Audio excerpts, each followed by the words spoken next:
Hey everyone, welcome to all our viewers across the world and our World Business Forum audience. And by the way, also our Chief Executive Magazine readers. I'm Martin Lindstrom and I'm your co-host along with my dear friend and the world's #1 leadership coach, Marshall Goldsmith.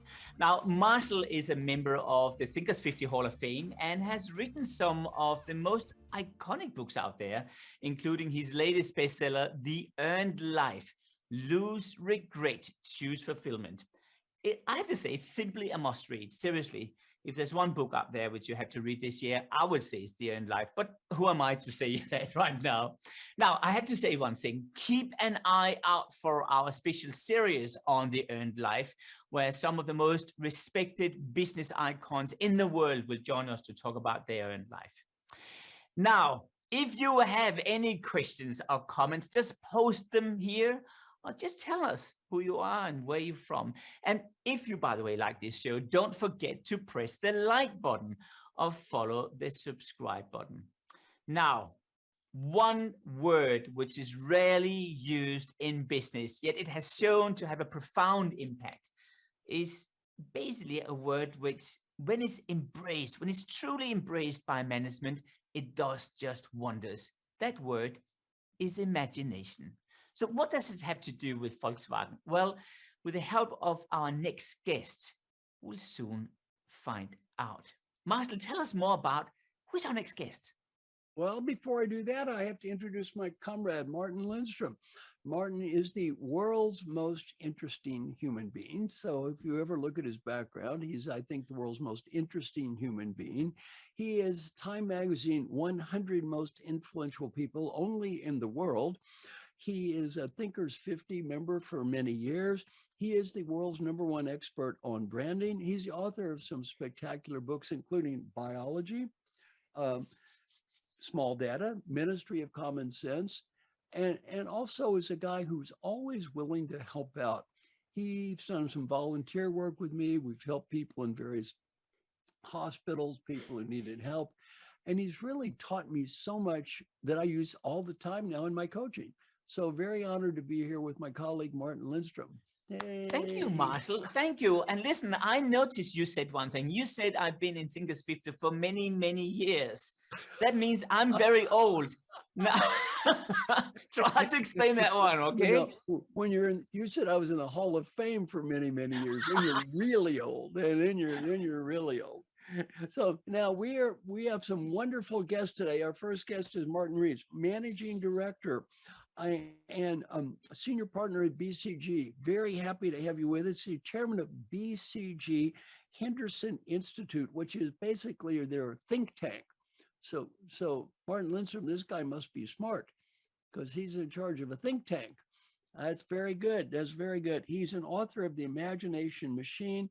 He's an expert in corporate reinvention and rejuvenation. So very excited to be talking to him. Plus, he just seems like a great guy.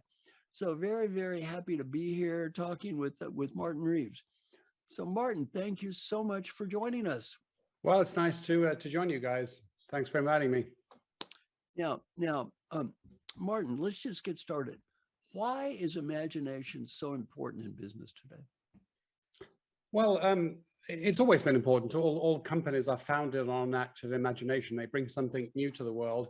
But it's particularly important today, basically because in business strategy, there's something called the fade rate. The fade rate basically is, if you have advantage, how long does that last?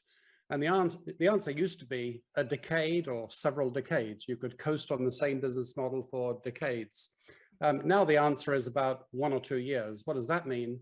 That means that companies need to constantly reinvent themselves, and that requires imagination. The second reason is that we are now well into the AI revolution, where routine aspects of management will be replaced by machine learning.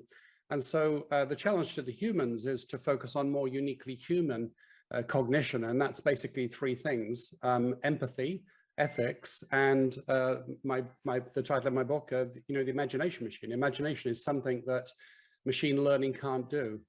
You can't analyze the data that doesn't exist for things that don't yet exist in the world.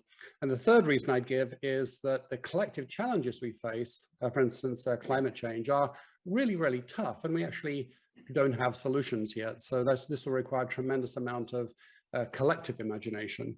So for these reasons, I thought it was appropriate right now to flesh out something which is usually only considered in very vague terms, which is how to marshal the forces of imagination.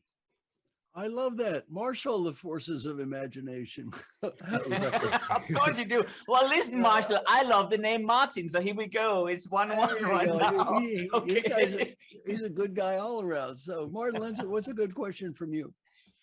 Well, listen, I was just thinking about, I would love, Martin, if you could tell me about how you've used imagination in organization, because imagination and a machine seems to be a conundrum, right?